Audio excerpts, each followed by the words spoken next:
that 526 plus applications per day of a refugee.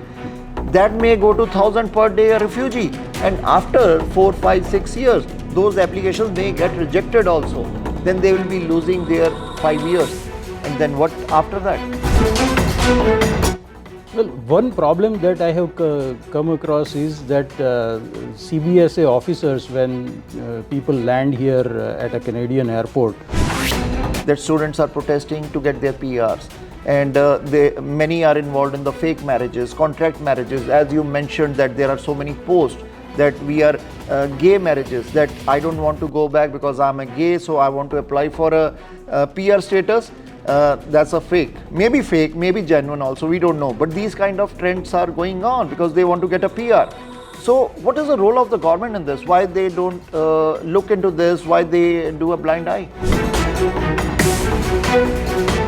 That is why, you know, we are seen as a soft target, that getting PR to Canada is easy. True. No, that's why it's not a transactional problem. It's a long-term problem. Why protests are going on by the students? We feel sympathy with them. The protests are doing just to get the PR. So they are struggling. They paid so much of fees here. They They did whole of their studies here. After that, they have to protest. Canada is becoming a protest country now? If someone comes as a student, no one goes back. They settle themselves in this country. And when it says it's not guaranteed, then we have a mass immigration. We have number of people here. Now that's why we are seeing mass protest here. So what is the impact of mass immigration on employment of the Canadian youths also? This momentum needs to build before they will take it seriously. Otherwise, they will not. आज ਅਸੀਂ show 'ਚ ਗੱਲ ਕਰਨ ਜਾ ਰਹੇ ਹਾਂ impact of mass immigration, fake refugee applications, fake marriage application ਔਰ ਜਿਹੜੇ ਪ੍ਰੋਟੈਸਟ ਚੱਲ ਰਹੇ ਹੈ ਤਾਂ ਕਿ PR ਮਿਲੇ, ਆ ਸਾਰੇ ਦਾ ਇੰਪੈਕਟ ਕੈਨੇਡੀਅਨ ਸਿਸਟਮ ਤੇ ਕੀ ਪੈ ਰਿਹਾ ਹੈ। ਸਾਡੇ ਨਾਲ ਗੱਲਬਾਤ ਕਰਨ ਲਈ ਮਿਸਟਰ ਦਰਸ਼ਨ ਮਹਾਰਾਜਾ ਸਾਡੇ ਨਾਲ ਹੈ, ਜਿਹੜੇ ਕਿ ਇੱਕ ਬਲੌਗਰ ਹੈ ਔਰ ਸੋਸ਼ਲ ਇਸ਼ੂਜ਼ ਦੇ ਉੱਪਰ ਆਪਣੀ ਇੱਕ ਤਿੱਖੀ ਨਜ਼ਰ ਰੱਖਦੇ ਹੈ। So we have Darshan Maharaja with us in the studio today, who is an blogger and also keep an eye on the social issues which impacts our country, our people. And we'll be discussing the issues of mass immigration, the issues of fake marriages, protests going on to get the PR, and fake refugee applicants also. So all these issues impact Canadian people, Canadian societies. Darshan ji, welcome to the show. Thank you, Nitin ji. Thank you for having me. Darshan ji, these topics we'll be discussing, these are very serious concerns because Canadian people are watching what is happening across us. To start with, the fake refugee applications, the fake marriages are going on in the country. So you keep an eye on the social issues. What you'll say on this issue? Yeah, it's a growing problem, Nitin ji. And surprisingly, or maybe not surprisingly, it's not getting much play in the mainstream media. It's only, you know, people like us who are individually on social media who are talking about this. The other day we saw that post on social media where someone said that he is planning to declare that he is gay and therefore cannot go back to their country and apply for refugee status. Then yesterday we saw another post where someone said that I am permanent resident here, and if someone wants to enter into a contract marriage, which is mainly for gaining permanent residency, then they are charging $35,000 to $40,000. These are growing problems. I think they need more attention from the media and from the politicians. So from the media and from the government, these issues need to be addressed so that more damage cannot be done to the Canadian society, because we talked about the refugee applications. We have the data from the refugee board also. The data says in last 5 months, from January to May, 5 months, 79,526 applications were submitted, and which means 526 applications per day, refugee applications, and most of them are students also, are visitor also. Why a visitor or a student is applying for a refugee status? Well, one problem that I have come across is that CBSA officers, when people land here at a Canadian airport on visitor visa, they are advising the person to apply for refugee status. Now, I have been told that this is strictly not according to the law. They are not supposed to give any legal advice. But is this confirmed that the officers are themselves advising them, or we have heard from somewhere? No, no, it has been posted on social media, and some 51 people who arrived from India a couple of days ago at Montreal airport, the social media post said that CBSA officers advised them to file for refugee status, although they had a visitor visa. But Darshanji, we cannot confirm the social media because there are many fake news also. We cannot confirm this, whether that's a confirm that officers themselves advise them or they ask them, because always when there are fake documents on the airport or border, officers ask them to leave back, go back, or we won't allow you into the country. But that is also true that applicants are applying for a refugee status. Even we have international students here, those who are getting tough time to get a PR or a work permit, they are applying for a refugee. We know about the Conestoga College also. Number of applications were much higher from that college too. True, we cannot rely on social media posts as authentic. But that's where I am saying the mainstream media needs to dig into this when something comes to surface. For example, in November last year, I posted about a food bank in Brampton that had put a board saying no international students, and it caught the attention of mainstream media. They all investigated it and reported on it. So that is what I expect to see even in this. Now, for international students, again, this goes back to maybe around November or December last year, when it was someone found out through ATIP application that over the past 4 years or so, some 16,000 international students had applied for refugee status.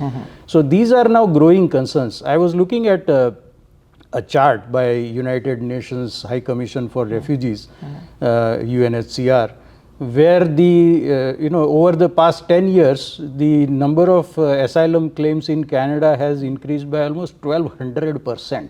In Canada? In Canada. And this year, as the numbers you cited, if they hold for the whole year, it will be even higher than that. Yes. May reach around 2000% over 11 years.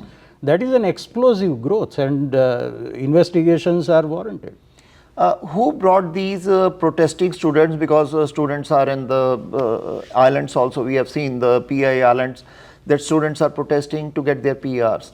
And many are involved in the fake marriages, contract marriages. As you mentioned that there are so many posts that we are gay marriages, that I don't want to go back because I'm a gay, so I want to apply for a PR status. That's a fake, maybe genuine also, we don't know. But these kind of trends are going on because they want to get a PR. So what is the role of the government in this? Why they don't look into this? Why they do a blind eye? I think the rules are too lax. That is why, we are seen as a soft target, that getting PR to Canada is easy. So once you shut down the international student path or reduce the numbers there, then people will opt for other methods, like, declaring themselves to be LGBTQ or, entering contract marriages. Those things will grow. They have existed for a long time, we know that. But now the trend is of explosive growth, that the government needs to come down stricter on that. But if someone says I'm a gay, I'm a LGBTQ category, and later on just to get a PR, and later on the career they may face the consequences, because in the government records he might be a gay, but later on, if that's a fake, later on he may get other benefits as a yeah. Yeah, true. No, that's why it's not a transactional problem. It's a long-term problem.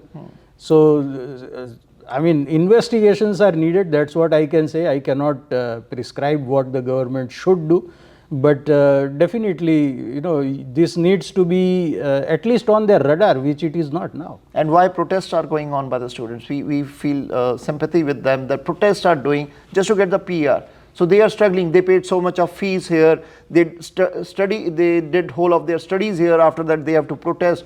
Canada is becoming a protest country now? It looks like that. But there is this disconnect between what promises are made in India and the reality or the law in Canada.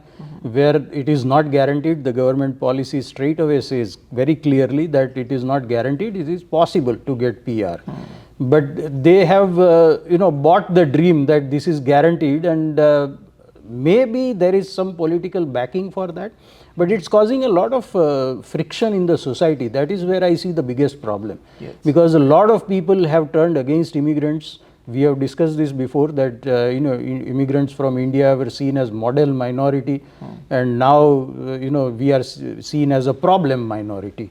So these are long-term problems. You said that mainstream media is not touching these issues? Not that I have seen. Okay. I am only seeing it on Twitter, and mainly when I post something, I see a lot of replies saying all Indians need to go back, all Indians will be deported, including this morning. Someone said, all Indians need to go back. So that is not how we want Canada to be, where a lot of people are against one minority. Canada has always been about accepting newcomers and then those newcomers being productive. That entire structure is being demolished now because of mass immigration. I am also seeing problems when because all these international students, they can't afford a high rent, so they are living 15 in a basement or 15 in a house, and then they are creating nuisance for the neighbors. Because the homeowner is just an investor, he is not interested in maintenance of the property, including the front yard and backyard. The tenants are not bothered.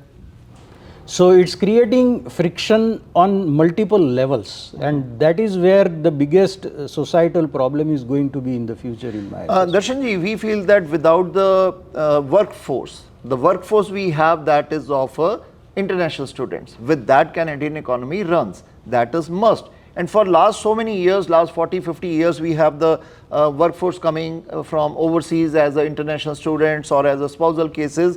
With that, Canada is running. But thing is, like, when they come with good, the bad elements also come. Good are working, they are working hard, making their careers. The bad element make disturbances. Then the other thing is the policies. What is the government's policies on this? If they come, it's not guaranteed they get a PR, but there should be a path. There should be when they did a study of 4 years, normally nobody goes back. That's a record shows that if someone comes as a student, no one goes back. They settle themselves in this country. And when it says it's not guaranteed, then we have a mass immigration. We have number of people here. Now that's why we are seeing mass protest here. So what is the impact of mass immigration on employment of the Canadian youths also? Very good point, and this is again going to be a very major problem, because see, previously when newcomers were coming to Canada, they were additional workforce. Now, and I have said this openly, what we are seeing is workforce replacement. Where, think back 10 years ago when Ontario government increased the minimum wage from $10.25 to $14 in one go. And there were a lot of complaints saying businesses cannot survive, and the counter argument was that if you cannot pay a living wage to your employees, then you don't deserve to be in business. It was kind of a heartless, I felt, that businesses have their own limitations, but now we have flipped it all the way around, where businesses are free to chase the bottom in wages, because there is too much competition in the job market. You see one position open, and then you see a line of maybe 500 mostly young men from India, yes, who are lined up there for that one job. So that is the kind of competition where employers are now in a completely commanding position. So it's a complete flip in 10 years. And employers might be exploiting also these youths. Oh, that is known. Within the Indo-Canadian community, it is general knowledge. Although again, this is one thing that has rarely been highlighted by mainstream media. But because of that, now we are entering, or we are in summer, and a lot of people will be unhappy that their teenage children cannot get a job because the employer has employed international students or temporary foreign workers, sometimes by selling them the LMIA, which entitles them to get the job. So, that kind of resentment against one community is not good for the healthy society. Did you ever talk to any elected officials, MP, MPP, that we are doing a mass immigration, where the jobs for the local kids were? No, I haven't spoken to any of them. This momentum needs to build before they will take it seriously. Otherwise, they will not. So how you see in general, Darshanji, that we have the students protest going on and islands, they want to get a PR. Then we have these issues coming up with the fake marriages, with the refugee applications, and the number of applications what we discussed, that 526 plus applications per day of a refugee. That may go to 1,000 per day a refugee, and after 4, 5, 6 years those applications may get rejected also. Then they will be losing their 5 years, and then what after that? They will protest probably. They will protest Just the way the international students are because they lived here 10 years, so now they don't want to go back. Or they may have got married, they may have got children who now, because they were born in Canada, they have a right to stay here, and you cannot separate the family. So when you don't attend to a problem in a timely manner, Yes. it becomes more and more complicated. So what you'll say to the Canadian public about these issues they want to hear from you? My main message today is to mainstream media and to politicians to realize what is happening on the ground and take action, whatever action is within their area of work or jurisdiction. Take action so that the problem doesn't become worse than it already is. Thank you Darshan ji. Thank you, Nitin. Thank you. ਆ ਸੀਗੇ ਦਰਸ਼ਨ ਮਹਾਰਾਜਾ, ਜਿਹੜੇ ਕਿ ਇੱਕ blogger, ਇੱਕ social ਜਿਹੜੇ issues ਤੇ ਕਾਫੀ ਤਿੱਖੀ ਨਜ਼ਰ ਰੱਖਦੇ ਹੈ।